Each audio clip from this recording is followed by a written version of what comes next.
The manila folder sat on my desk for 3 days before I opened it. I knew what was inside. The private investigator had already given me the summary over the phone. But seeing the photographs, reading the timestamps, watching 23 years of marriage reduced to a stack of damning evidence, that required a different kind of courage. Jennifer and Nathan. My wife and the kid from next door. The boy who used to mow our lawn in high school. I waited until dinner. We'd been married long enough that silence at the table wasn't unusual, but that night it felt different. Heavier. Jennifer pushed her chicken around her plate and I wondered if she knew. She could feel the shift in the air. I need to show you something, I said, sliding the folder across the table. Her fork clattered against the plate. For a moment she just stared at the folder like it might bite her. Then she opened it and I watched the color drain from her face. Michael, I can explain? Please do. But explanation wasn't what I got. Instead, Jennifer's shock twisted into something sharp and defensive.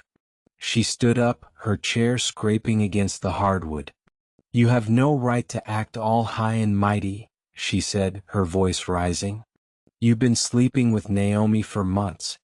Everyone knows it. I felt like I'd been slapped. What are you talking about? Nathan told me everything. How you and his mother have been carrying on behind my back. How you meet up when I'm at book club. How you, her voice cracked. How you don't even try to hide it anymore. The absurdity would have been laughable if it wasn't so devastating. Naomi was our neighbor, Nathan's mother, and nothing more. We'd exchanged pleasantries over the fence, borrowed each other's tools, signed for packages. That was it. Jennifer, I have never touched Naomi. I've never even thought about it. Don't lie to me. She was crying now, angry tears streaming down her face. Nathan showed me he had details, Michael. He knew things. What things? He knew you helped her move furniture last month. He knew you were at her house when her sink was leaking. He knew. Because I was being a good neighbor. I stood too, my voice finally rising to match hers.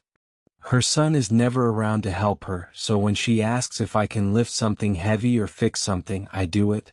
That's called being decent, Jennifer. It's not an affair. She stared at me, her certainty beginning to waver. I can prove it, I said quietly. I have my phone records, credit card statements, my schedule. I can account for every single day over the past 6 months. Can you? The fight went out of her then. She sank back into her chair, suddenly looking every one of her 53 years. Oh God, she whispered. Over the next hour she told me everything. How she'd been feeling invisible. How turning 50 had been harder than she'd expected. How the weight she'd gained after her hysterectomy made her feel like I was looking through her instead of at her. I thought you didn't want me anymore, she said, her voice small. You stopped initiating. You seemed distant. And then Nathan started paying attention to me. He'd compliment my garden, ask me about my day. He made me feel seen. So you slept with him. She flinched at my bluntness. He told me about you and Naomi. He showed me texts that proved it, or at least I thought they proved it. He said he couldn't believe anyone would cheat on me.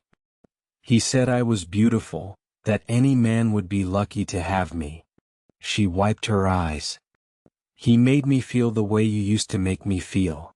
Show me the texts. She pulled out her phone with shaking hands. I read through the messages Nathan had sent her. He'd been clever, I had to give him that. He'd taken innocent facts. Yes, I'd helped Naomi move her couch. Yes, I'd been at her house fixing her plumbing, and woven them into a narrative of infidelity. He'd added fictional details that sounded just plausible enough. He'd played on every insecurity Jennifer had, every fear, every moment of doubt. He manipulated me, Jennifer said desperately. Don't you see? He lied to me. He used my insecurities against me. I never would have, If I'd known you weren't, Michael, I'm so sorry. I looked at my wife. The woman I'd loved since we were 30. The woman who'd stood beside me through my father's death, through the business failing, through every hard thing life had thrown at us. She looked broken. But she'd also broken me. You believed him, I said quietly. You believed some 23-year-old kid over your husband of 23 years. You didn't ask me. You didn't confront me.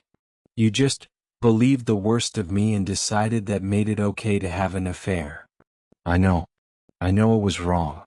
But he was so convincing and I was so vulnerable, insecure.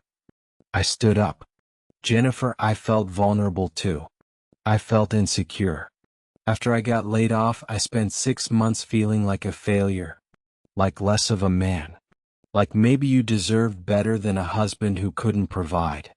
But I didn't run to the first woman who complimented me. I didn't cheat.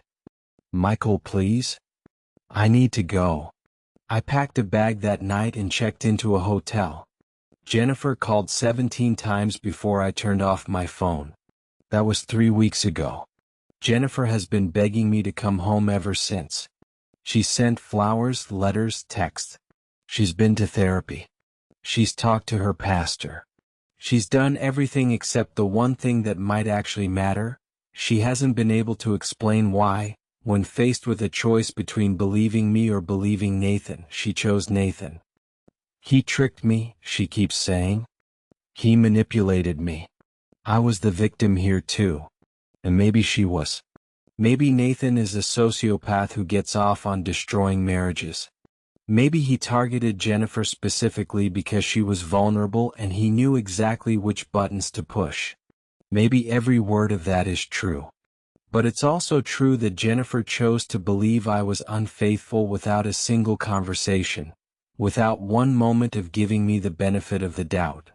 It's true that she slept with Nathan again and again, that she looked me in the eye over breakfast and lied, that she planned her betrayals around my schedule.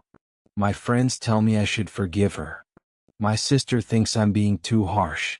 Even Jennifer's parents have called to tell me that everyone makes mistakes, that she's truly sorry, that 23 years of marriage should count for something. And they do count. That's what makes this so unbearable. Those 23 years are exactly why it hurts so much. Because the woman who did this isn't some stranger. She's someone who knew me better than anyone. Someone I trusted with everything. Someone who, when tested, decided I was the kind of man who would betray her. I look at the divorce papers my lawyer drew up. They sit on the hotel desk next to the manila folder that started all this. Some days I think I'll sign them. Other days I think about the way Jennifer looked in her wedding dress, about the morning our daughter was born, about 1,000 small kindnesses and shared jokes and quiet evenings that made up our life together. But then I remember, she thought so little of me, of us, that she believed I was capable of throwing it all away. She thought so little of our marriage that she threw it away herself. Maybe I am the asshole for not forgiving her. Maybe I'm punishing her too harshly for one mistake, even if it was a big one. Maybe I'm letting my hurt and anger blind me to the fact that she was genuinely manipulated, that she's genuinely sorry. Or maybe I'm just a man who finally realized that the person who promised to love and trust me forever did neither when it actually mattered. I don't know the answer. I only know that when I close my eyes, I don't see Jennifer in her garden or Jennifer reading on the couch or Jennifer the way she used to be. I only see her with Nathan, and I hear her voice saying I had no right to judge her, and I feel the knife of her betrayal turning one more time. 23 years should count for something. I just wish they'd counted for something to her.